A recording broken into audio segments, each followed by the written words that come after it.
त्यामुळे आपल्याला तिकडे खाली जायचंय। हा स्पॉट थोडा रिस्की आहे मित्रांनो, उतरताना सुद्धा खूप काळजी घ्यावी लागणार आहे इकडनं।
आम्ही कर्जत स्टेशनला आलोय। आता कर्जत स्टेशन ईस्ट वरून बाहेर पडलोय।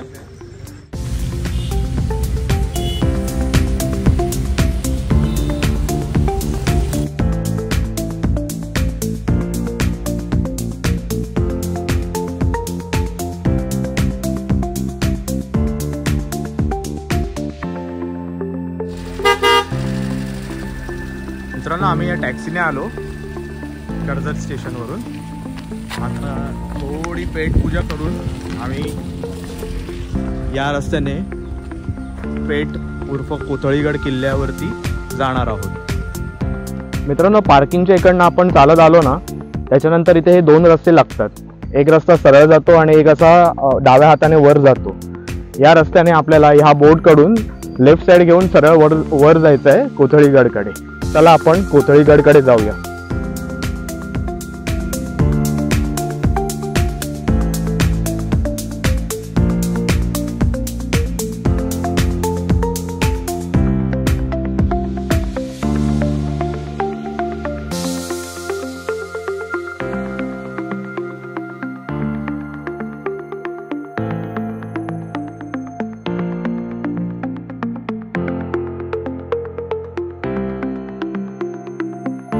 नमस्कार मित्रांनो, माझी दुर्ग भ्रमंती या माझ्या यूट्यूब चॅनलवरती तुम्हा सर्वांचं सहर्ष स्वागत आहे। मित्रांनो इंट्रोमध्ये तुम्ही पाहिलंच असेल की आपण कुठल्या ट्रेकला आलोय। आपण आलोय आज कोथळीगड या ट्रेकला। कोथळीगड हा किल्ला रायगड जिल्ह्यामधील कर्जत या तालुक्यात येतो।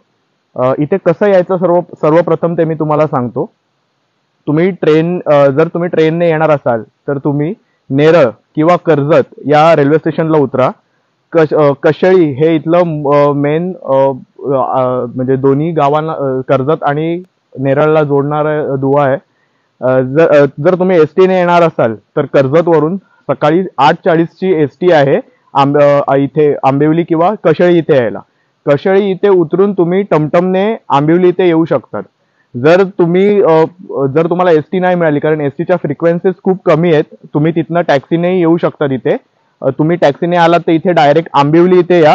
आंबिवली हे बेस विलेज आहे। आंबिवली पासून पुढे जवळजवळ 3 ते 4 किलोमीटर ट्रेक करून तुम्हाला पेठ येथे यायचंय। पेठ या गावावरून कोथळीगडचा मुख्य जो ट्रेक आहे तो चालू होतो।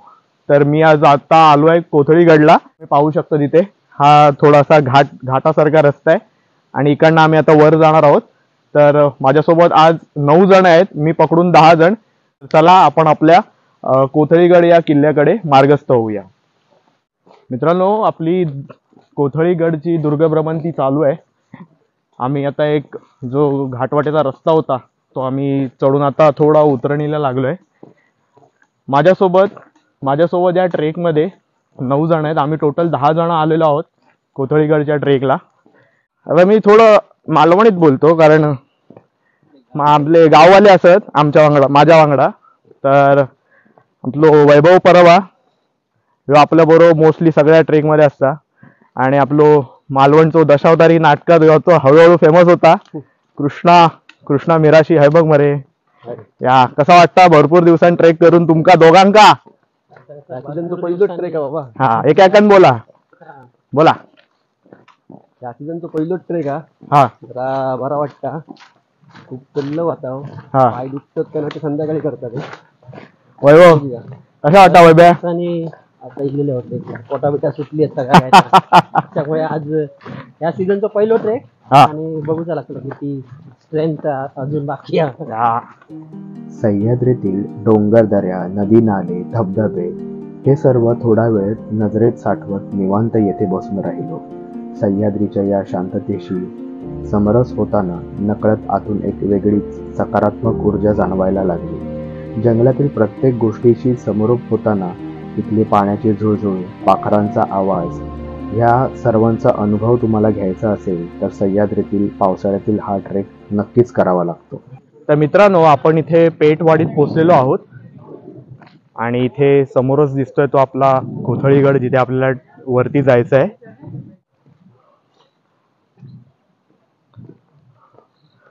मित्रांनो, इथे माझ्या बोटाकडे इथे समोर दिसतंय तुम्हाला, तिथे धुक्यात हरवलेल्या पवनचक्क्या आहेत, वाईन मिल आहेत त्या. ही मित्रांनो बॉर्डर आहे. आपण आता आहोत ते रायगड जिल्ह्यामध्ये आहोत आणि त्या ज्या पवनचक्क्या आहेत त्याच्या पाठची बाजू आहे तो ती पुणा साईड आहे. पुण्या साईडने वांद्र्यावरून जो ट्रेक करत जो वांद्र्या बाजूने जो रस्ता येतो ना तोही इथे कोथळीगडावर येतो, जर तुम्ही पुण्या साईडने येणार असाल तर.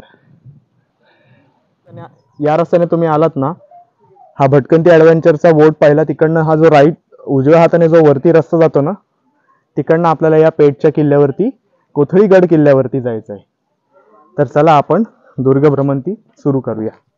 तर मित्रांनो, पेठ या गावातनं आपण पुढे येऊन दुर्ग भ्रमंतीला सुरुवात केली आहे. इथे बघा मार्किंग आहे आणि ही गडाकडे जाणारी वाट आहे.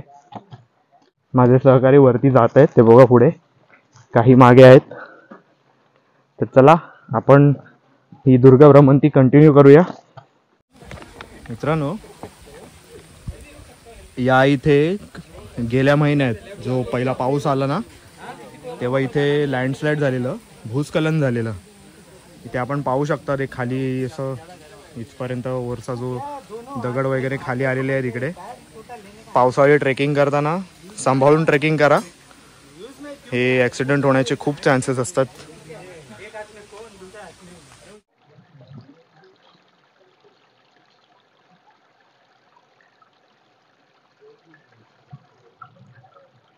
मित्रांनो, कोथळीगड किल्ल्याचा हा पहिला महादरवाजा आहे. सध्या परिस्थितीत या महादरवाजा हा भग्नावस्थेत आहे. आता फक्त याचे अवशेषच शिल्लक आहेत. परंतु त्या काळी हा महादरवाजा किती भव्य आणि भक्कम असावा याची फक्त कल्पना आपण आज करू शकतो. मित्रांनो, पूर्ण धुक्यामध्ये आता हरवलेलो आहे आम्ही. इथे पाहू शकतात खूप धुका आहे आणि या धुक्यातनं आपल्याला हा ट्रेक करायचा आहे.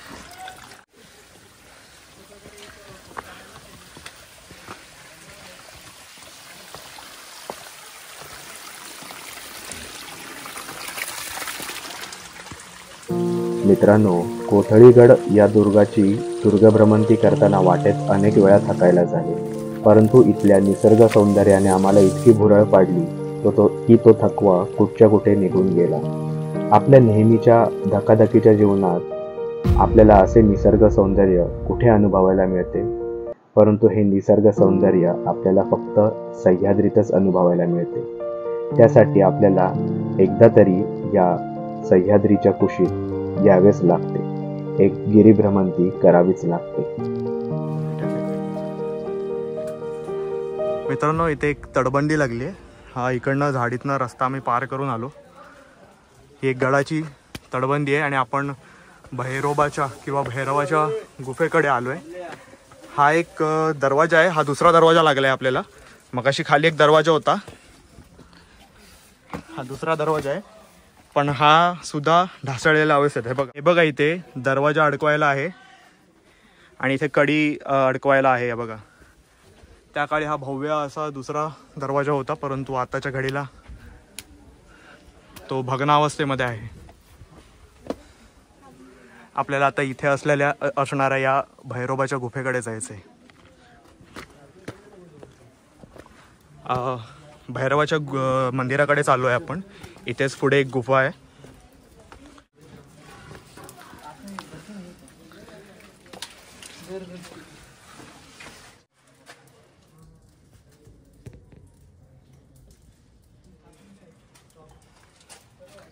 हे भैरवाचं मंदिर आहे आणि इथे बघा ही एक गुहा आहे.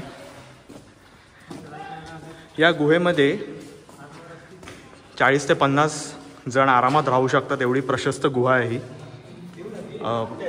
इथे बघा इथे एक देऊळ आहे, अजून एक मूर्ती आहे आणि बघा इथे अजून एक खोले आहेत पण इथे थोडा कुबट वास येतोय. वटवागळ असण्याचा खूप चान्सेस आहे. हे बघा इथे हा जो दरवाजा आहे ना मित्रांनो, इथे कातळामध्ये कोरलेलं बघा नक्षीकाम आहे दरवाजाचं. हे बघा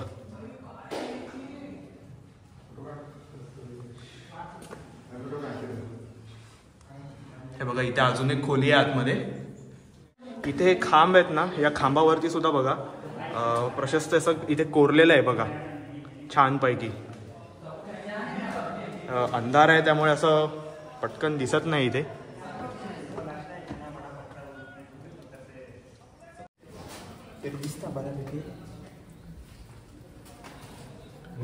बघा हे तोलून धरल्यासारखं दिसतंय हे खांब. त्या बाजूने बघा कातळामध्ये केलेली असं खिडकी टाईप झरोका टाईप केलेलं आहे बघा इथे. मित्रांनो आपण आता कोथळीगड किल्ल्यावरती असलेल्या या गुफेमध्ये आहोत. ही गुहा एकदम प्रशस्त आहे, म्हणजे इथे 40 ते 50 जण आरामात राहू शकतात. शिवाय आतल्या बाजूलाही खोल्या आहेत, इथे मागेही खोल्या आहेत. पूर्वीच्या काळी जे व्यापारी होते किंवा जे सैनिक होते ते या गुहेचा उपयोग राहण्यासाठी वास्तव्यासाठी करत असत. मी एके ठिकाणी वाचलेलं तिथे ही गुहा म्हणजे साधारणपणे 12व्या-13व्या शतकात ही गुहा कोरलेली आहे. इथे जे कातळावरती जे कोरीव काम केलेलं आहे ते सुद्धा अप्रतिम आहे.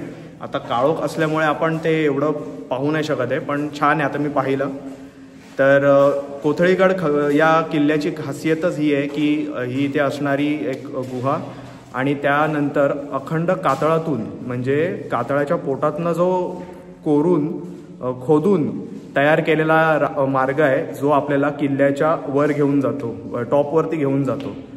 अशा प्रकारचा मार्ग हा देवगिरी किल्ल्यावरती आहे. तुम्ही जर देवगिरी किल्ल्यात जाल तिथे ते अंधेरी जी गुफा आहे तिकडनं आतमधनं आपल्याला पोटातून त्या कातळाच्या पोटातून वर जाता येतं. तसंच इथेही या कातळाच्या पोटातनं पायऱ्या खोदलेल्या आहेत, जे खूप खास वैशिष्ट्य आहे या कोथळीगड किल्ल्याचं. आता आपण त्याच मार्गाने वरती जाणार आहोत.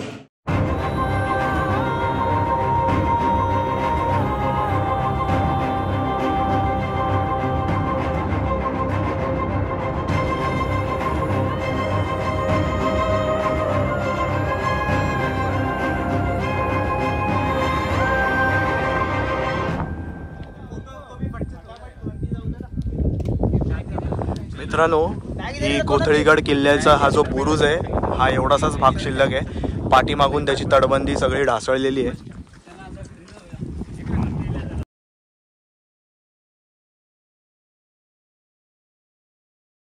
या इथे पाण्याची टाकी आहेत भरपूर, तेव्हा तिकडे एक पाण्याचा टाका आहे, या इथे पाण्याची टाकी आहेत. पण आणि तिकडनं तुम्ही ना या ह्याला सुळक्याला प्रदक्षिणाही मारू शकतात, पण खूप रिस्की आहे त्या बाजूला जाणं. त्यामुळे मी सजेस्ट करेन की त्या बाजूला जाऊ नका तुम्ही. या इथल्या भागातनंच तुम्ही इथनं वर जाऊन तुमचा ट्रेक कंप्लीट करा.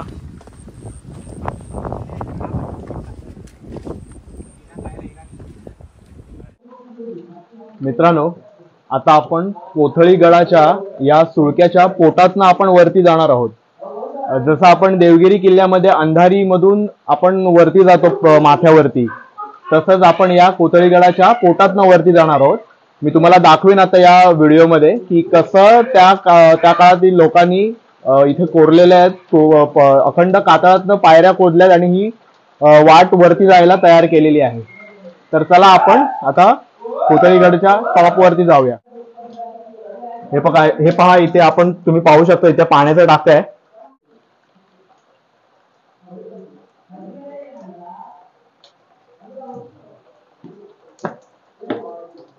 हे पहा हे पाण्याचा टाका, इथे एक निमुळत पायरी आहे आणि हे बघा इकडनं आपल्याला असं वरती जायचंय.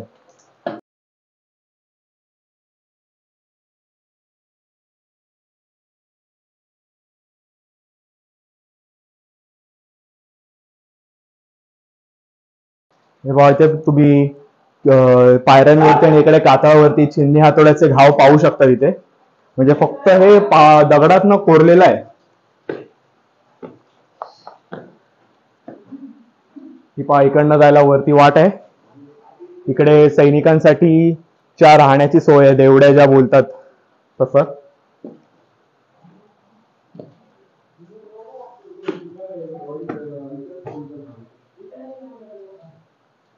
हे बघा इकडनं आपल्याला वर जायचंय.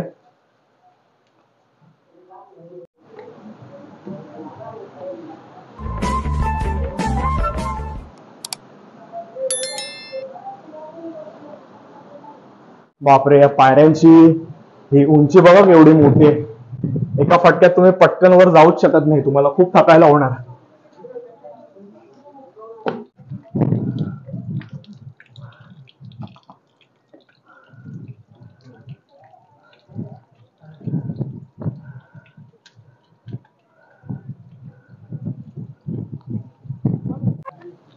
तुम्ही पाहू शकता इथे किती निमुळती वाट आहे.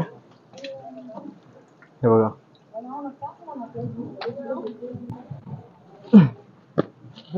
हा स्पॉट थोडा रिस्की आहे मित्रांनो. उतरताना सुद्धा खूप काळजी घ्यावी लागणार आहे इकडनं.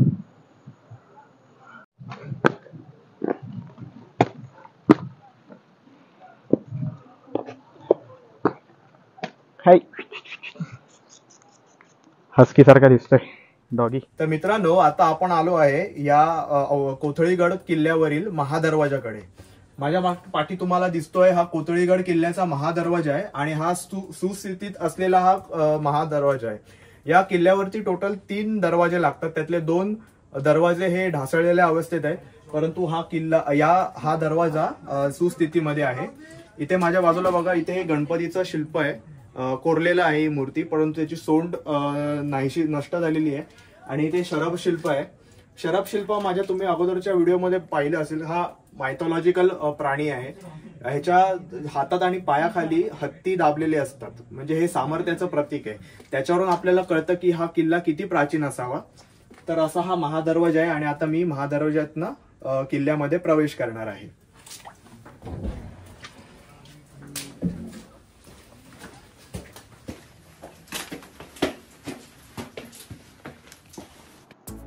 कोथळीगड किल्ल्याच्या माथ्यावरून सभोवतालील असलेल्या डोंगररांगा, घाटवाटा तसेच माथेरानचे पठार, चंदेरी, प्रबळगड, नागफणी, सिद्धगड, माणिकगड असा विशाल मुलूक दिसतो.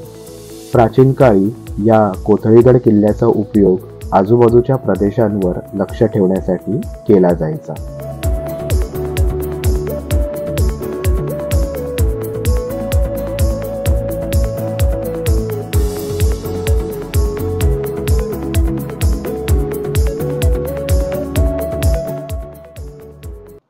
तर मित्रांनो कोथळीगड या दुर्गाची दुर्गभ्रमंती आपली संपूर्ण झालेली आहे आणि आता आम्ही खाली उतरतोय.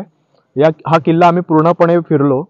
मी तुम्हाला या किल्ल्याची माहिती आणि इतिहास सांगतो, परंतु इतिहास सांगण्यापूर्वी मी इथली भौगोलिक पार्श्वभूमी तुम्हाला सांगतो. मित्रांनो पूर्वीच्या काळी भारताचा तसेच महाराष्ट्राचा आंतरराष्ट्रीय व्यापार हा युरोपियन देश आणि मध्यपूर्वेतल्या देशांशी व्हायचा. तेव्हा जो व्यापारी माल यायचा भारतामध्ये तो इथल्या कोकणातल्या शूरपारक बंदर, कल्याणचं बंदर किंवा महाडचं बंदर इथे यायचा आणि तिथला तो आलेला माल त्याची देवाणघेवाण इथेच या घाटवाटांवरून व्हायची. त्यासाठी विविध घाटवाटा तयार करण्यात आल्या कोकणातल्या. त्यातली एक घाटवाट ही कर्जतवरून कोळीम आणि सावळ्या घाटाची आहे. त्याच कोळीम आणि सावळ्या घाटाचं रक्षण करण्यासाठी या कोथळीगड किल्ल्याची निर्मिती झाली. माझ्या मागे तुम्हाला पवनचक्क्या दिसत आहेत. ती जी रिज आहे ती पुण्याची बॉर्डर ठरवते पुणे आणि रायगड जिल्ह्याची. तिकडे ती जी घाटवाट आहे, तिकडे एक घाटवाट आहे, त्याला नाखीण आणि कवळ्याची धार म्हणतात. त्याचाही ट्रेक असतो. आम्ही तो ट्रेक करणार होतो, परंतु तो खूप वेळ गेला असं म्हणून तो ट्रेक केला नाही. परंतु तुम्ही जेव्हा तो ट्रेक कराल ना, तिथे अनेक ठिकाणी पाण्याची टाकी पाण्याचं टाकं खोदलेलं आहे. म्हणजे त्या काळी तो व्यापारी मार्ग होता आणि त्या व्यापारी मार्गाचं रक्षण करण्यासाठीच या किल्ल्याची निर्मिती झाली असावी. पुढे मध्ययुगामध्ये या किल्ल्याचा तसा उल्लेख येत नाही, परंतु छत्रपती शिवाजी महाराजांनी हा किल्ला 1656 साली जिंकून घेतला आणि या किल्ल्याचा उपयोग हा शस्त्रगार म्हणजे दारुगोळा, तोफगोळा, रसद ठेवण्यासाठी व्हायचा. पुढे शंभू छत्रपतींच्या काळातही या किल्ल्याचा उपयोग दारुगोळा, रसद ठेवण्यासाठीच होत होता. या किल्ल्याचं महत्त्व एवढं होतं की औरंगजेब जेव्हा दक्षिणेत उतरला होता दख्खन जिंकण्यासाठी, तेव्हा त्याने त्याचा सरदार अब्दुल कादर याला हा किल्ला जिंकण्यासाठी पाठवला. त्याने अनेक प्रयत्न केले, परंतु हा किल्ला तसा त्याच्या ताब्यात येत नव्हता. शेवटी फंद फितुरीचा वापर करूनच औरंगजेबाने हा किल्ला जिंकला. त्याने जे मुन्शी होता संभाजी महाराजांच्या दरबारात काझी हैदर याला फितूर केलं. काझी हैदरने इथला जो माणूस होता एक, त्याला फितूर केला. या नारो त्र्यंबकजी हे या गडाचे किल्लेदार होते. ते जेव्हा रसद आणण्यासाठी खाली गेले होते, खालच्या आजूबाजूच्या परिसरात गेले होते, तेव्हा त्यांनी माणकोजी पांढरे यांच्या ताब्यात हा किल्ला दिला होता. माणकोजी पांढरे यांना काझी हैदर याने फितूर केले आणि आपल्या बाजूने वळून घेतले. जेव्हा या गडाचे किल्लेदार जेव्हा बाहेर होते, तेव्हा त्यांनी मुघली सैन्य इथे आलं, आजूबाजूच्या परिसरामध्ये आलं आणि गडाचे दरवाजे ठोठावले. तर माणकोजी पांढरे यांनी गडाचे दरवाजे ओपन केले आणि त्या मुघली सैन्यांना आतमध्ये घेतलं आणि इथे प्रचंड कापाकापी झाली आणि यात मराठी सैन्य कापलं गेलं. आणि परंतु या गडाचे किल्लेदार होते नारो त्र्यंबक यांनी पुन्हा हा गड घ्यायचा प्रयत्न केला, परंतु ते मारले गेले आणि हा किल्ला मुघलांच्या ताब्यात गेला. अशा तऱ्हेने फंद फितुरीनेच हा किल्ला मुघलांच्या तावडीत गेला. पुढे नंतरच्या काळात हा किल्ला मराठ्यांच्या ताब्यात होता, परंतु 1818 साली जेव्हा मराठेशाहीचा अस्त झाला, तेव्हा इतर किल्ल्यांबरोबर हा किल्ला देखील ब्रिटिशांच्या ताब्यात गेला. तर हा आहे एकंदरीत या कोथळीगड किल्ल्याचा इतिहास आणि माहिती. तर व्हिडिओ कसा वाटतो हे तुम्ही मला माझ्या कमेंट बॉक्समध्ये नक्की सांगा. माझा चॅनल माझी दुर्ग भ्रमंती लाईक करा, शेअर करा आणि सबस्क्राईब करा. भेटू पुढल्या अशा एखाद्या दुर्ग भ्रमंतीमध्ये किंवा एखाद्या ऐतिहासिक ठिकाणी. तोपर्यंत जय शिवराय. तर उतरताना आपली खरी कसोटी आहे